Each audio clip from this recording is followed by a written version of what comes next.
Hello and welcome to National Focus. I am Octavia Prosper. In the headlines, new COVID-19 protocols to guide opening of 2020-2021 academic year. Ministry of National Security and Home Affairs has appointed a new Director of Legal Aid and Sir Dennis Byron appointed as sole commissioner for the advancement of electoral reform in Dominica. Details of the headline stories and more when we return. Scary! Everything just shaking and making big creaky noises. Earthquakes, big and small, take place in the Caribbean at least 10 times a year. The dishes rattling and falling and breaking, then Vonnie started to scream. All I could think to do was shout, "Get outside, get out!" Earthquakes, hazards, take control, reduce your loss. If an earthquake hits, what can you do? Get down, get under an item of furniture like a table. Hold on and stay there until the quake passes. Find out lots more about earthquakes and other hazards at your local disaster office. A message from your National Disaster Office and SEDERA.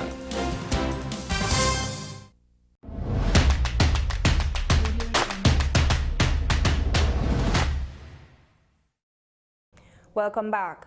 Prime Minister Honorable Roosevelt Skerrit has announced that a ministerial and technical committee will be put in place to oversee the affairs of the international airport. Last week, government met with property owners in Wesley and Woodfordale to discuss the preparation for the construction of the international airport. What we have also done is that we have put in place a ministerial committee to oversee this airport project and also a technical committee to oversee this airport. For now, the technical committee is with public officers. We intend to extend it to the private sector and other interest groups in the next week or two, so that there is a greater involvement of the whole of the country in respect to the airport. Through their own volition, the property owners in Westlake created a property owners committee, and we've almost formalized that committee to work with us on the ground to inform us of the issues and the concerns. And I must say that they have been working very well, and we've been working very well with them. And we intend to have 2 representatives from this committee to serve on the national committee as well, so that there is a sharing of information, a communication going on a daily basis. These ministerial committees will meet every week to ensure that every aspect of the preparation is well on track. Prime Minister Skerrit informed that over 200 lots has been surveyed in the area where the airport will be built. The other thing that we have done, we have concluded the surveys of some 233 properties of varying sizes, with people who have agricultural lands, people who have residential lots, people who have homes on their residential lots, and so forth, and a mixture of this. We have been able to respond to the suggestions of the property owners. So in some cases, there are people who want cash for the land and will be facilitated. There are people whose homes have been affected and they want a home replaced, and we will be facilitating that. People want their farmlands to be exchanged for farmlands, and we have about 150 acres of land in the Wesley area that we have identified, and we've started the mapping out to swap with these farmers. Protocols and guidelines have been developed by the Ministry of Education, Human Resource Planning, Vocational Training and National Excellence as the ministry prepares for the opening of the 2020-2021 academic year. These protocols were announced at the annual principals meeting held at the Public Service Union Building on Monday, 31 August 2020. The protocols are aimed at promoting public health and social measures while managing the risk of an increase of cases in schools and other institutions. Schools were closed in March 2020 after Dominica recorded its first case of COVID-19. Since the closure of schools, the ministry has been preparing for a safe return of teachers and students to the classroom. The new guide was developed based on advice and protocols from UNICEF, CARICOM, the World Health Organization, CAFA, and the CDC, among others. Assistant Chief Education Officer Dr. Jeffrey Blaise says schools are expected to develop their own protocols based on the parent guide provided by the ministry. Moving forward, we expect schools to develop their own guidelines emanating from the Ministry of Education guidelines. This is just a guide. It's a parent document, and schools are expected to develop their own from that. Dr. Bless listed some of the basic protocols mandated by the new guide. He says the guide was created for the safety of students and the education system. The guidelines are developed for the education system. They're not general guidelines for the entire population, they're for the education system, and they have to be taken within the context of the education system. The second one is that there are some important elements that one needs to consider. Physical distancing, the wearing of masks, the hygiene, and sanitization. These are critically important, and they cannot be compromised. The third one is that stakeholder, as I said earlier on, sensitization and input is very important in whatever decisions we take amidst the COVID pandemic. And fourthly, the role of the individual is important. Everybody has a personal responsibility to keep themselves safe, but there's also the collective responsibility, that of the principal, the staff, the students, the parents, to ensure that whatever we do as a system, we do it in the best interest of the students and in the best interest of the education system. Dr. Bless says education officers will be visiting schools regularly to ensure that the protocols are properly implemented. The officers in the Ministry of Education, the support staff, will be on the ground, I will tell you that much, and they will be at your schools in numbers, because we want to make sure that safety, hygiene, sanitization is effectively implemented. So it's important that we do so, because we don't want to take it for granted. I trust that our school leaders will embrace the challenges posed by COVID and turn them into opportunities. And PS rightly said earlier on that COVID exposed a number of things within systems, not only in Dominica, internationally, within education systems, even at higher education level. And it means, therefore, it gave us some new lens to observe ourselves. Meanwhile, Minister for Education, Human Resource Planning, Vocational Training and National Excellence, Honorable Octavia Alfred, congratulated the education officers who developed the guidelines. Like last year, we are well aware that this academic year will be a challenge. But if we continue working collaboratively as we have done in the past, we will certainly overcome our hurdles together. I wish to congratulate and thank the officers of the Ministry of Education who developed the guidelines and protocols for the reopening of schools. It is a concise and well put together document that I believe can be put to effective use in schools to help keep our children safe. We expect all schools to adhere to the guidelines as outlined. Thank you for your commitment on this. Minister Alfred says the main concern is that of the students and teachers, and they need to work together to keep themselves safe. Of paramount importance will be the issue of safety, which I know is a major preoccupation for you, as it is for us in the Ministry of Education. The guidelines and protocols are certainly a good start, and it is my hope that we can work together to put into practice the recommendations therein. In this fiscal year, government is committed to the construction and rehabilitation of schools damaged during Hurricane Maria, with grant funded from the governments of Canada and the People's Republic of China. Work on these schools should commence in September. There's a commitment by the government of Canada to rehabilitate 5 schools, of which the Salisbury Primary School has been completed.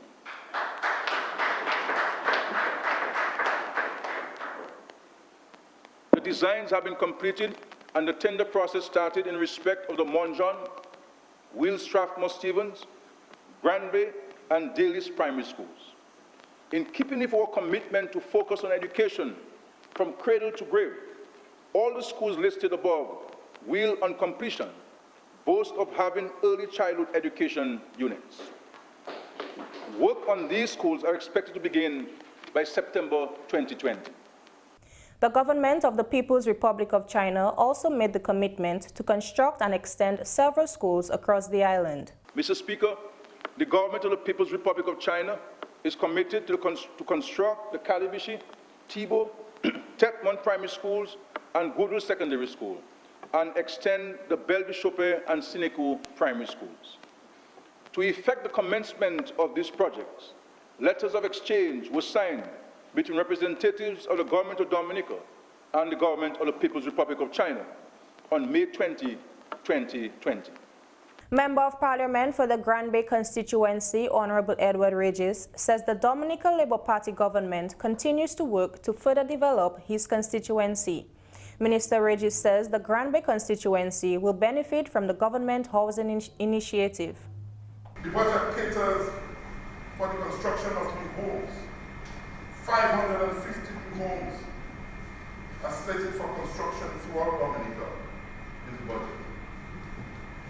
And of course, my constituency is set to benefit from that. Minister Regis announced that the health center in Grand Bay will be transformed into a smart health center.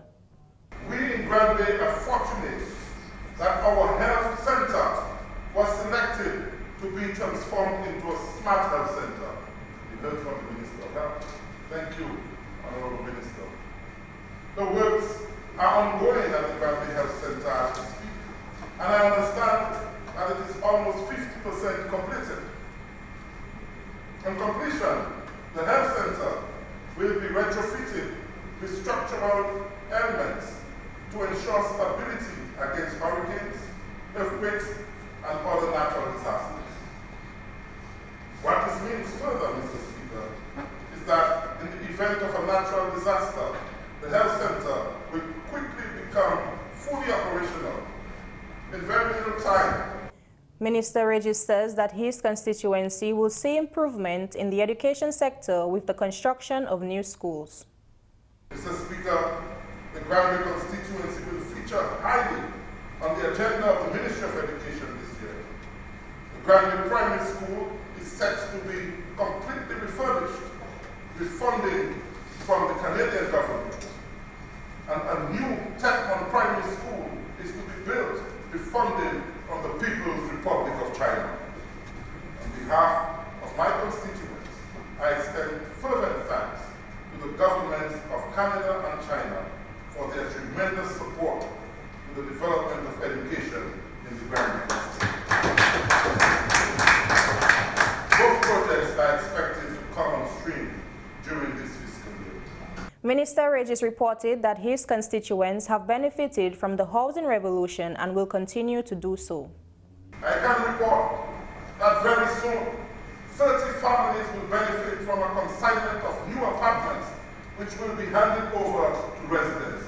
Mr. Speaker, I can tell you that there are 30 apartments for 300 people one day.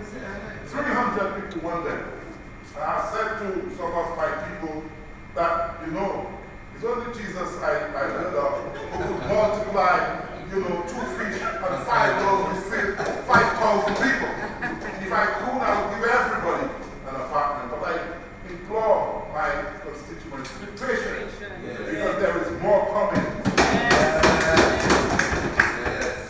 There is a promise from the Honorable Prime Minister that a further 70 homes will be constructed in the constituency. But I have already indicated that there will be a need to provide at least 200 or 300 to meet the demands of the constituency. The Prime Minister, please take note. And I am confident that this request will find favor as government seeks to provide resilient housing for Dominicans throughout the Minister Regis looks forward to the further development of the agricultural sector in the Grand Bay constituency. Mr. Speaker, agricultural development is also set to continue to impact positively on my constituency. Mr. Speaker, the arable lands of Moko, Makaton, and Vieux-Bois on the Geneva estate have always been viewed as some of the best lands for cultivation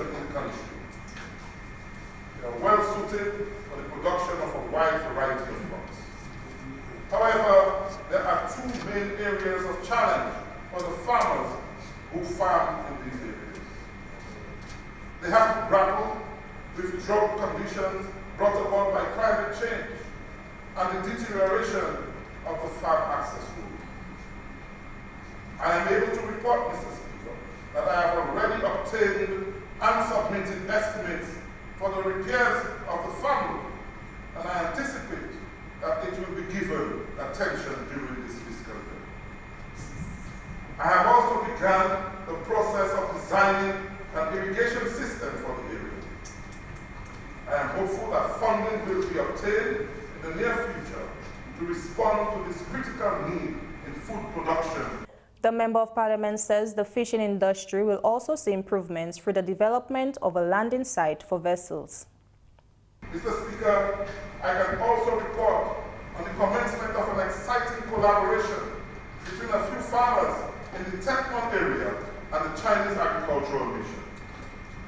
This is an exercise aimed at the cultivation of exotic fruits to supply the local market and for export. The Technon area possesses the right conditions for the cultivation of strawberries and other similar fruits. The Chinese Agricultural Mission has begun to provide planting material to the farmers in the area, and we look forward to the development of this venture as a new income-generating program for our farmers. Minister Regis says that under the initiative from the Ministry of Sports, the Geneva playing field will be improved. I wish to thank the Dominica Football Association and FIFA for their support for the development of the Geneva playing field.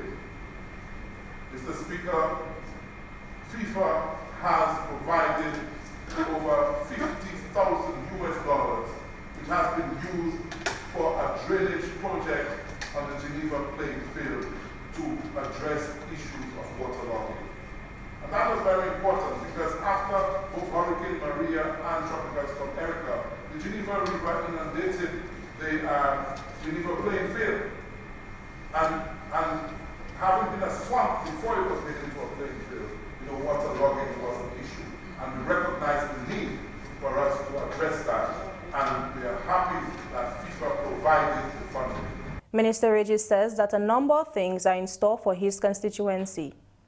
We'll also see the development of agro-processing facilities and small factories to provide jobs for our people. The development of a gas station to ensure energy security and support for community groups in the area of sports and culture, as well as other NGOs who continue to impact on the development of the community. In the long term, we will pursue road projects to link neighboring communities and seek to incorporate major transformational projects which will impact the community. Minister Regis thanked his constituents for having elected him into office. Mr. Speaker, allow me to speak at this time of a few interventions which will impact my constituency. And from the outset, I want to thank the people of the great constituency of Gambia for having sent me to this house to represent them. I did not come to politics, Mr. Speaker, for power. I came to politics, Mr. Speaker, to bring transformation to my country. And anybody who knows me knows that when it comes to finding opportunities for the people of Gambia, I am at the top of the game. All the members here will tell you that when it comes to Gambia, I am selfish. I will say, I want this for Gambia. And I look forward to getting it for my constituency. You're watching National Focus. More when we return.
Welcome back. The Cabinet of Dominica has approved the engagement of Sir Dennis Byron, who will serve as the sole commissioner to advance efforts towards electoral reform in Dominica. Sir Dennis was a former president of the Caribbean Court of Justice and former Chief Justice of the Eastern Caribbean Supreme Court. This was a firm commitment which we gave, and notwithstanding the COVID period, we felt it was important for us to advance efforts towards electoral reform. And Sir Dennis has indicated to us that he will commence the exercise in the month of September, and he should be in a position to submit a final report by the end of December 2020. So this is good news for us. This is a commitment to us. Electoral reform for this government is important. It's important for the country, and we're hoping that once Sir Dennis would have submitted his report, then we can go to the Parliament to effect necessary changes as he will recommend to the country to move forward. Prime Minister Skerrit says Sir Dennis is a well-respected individual in the Caribbean community. Sir Dennis is an exceptional Commonwealth, I would say a Commonwealth citizen, you know, I don't know who you see as a Caribbean citizen. You know, the respect which Sir Dennis has beyond the Caribbean shores is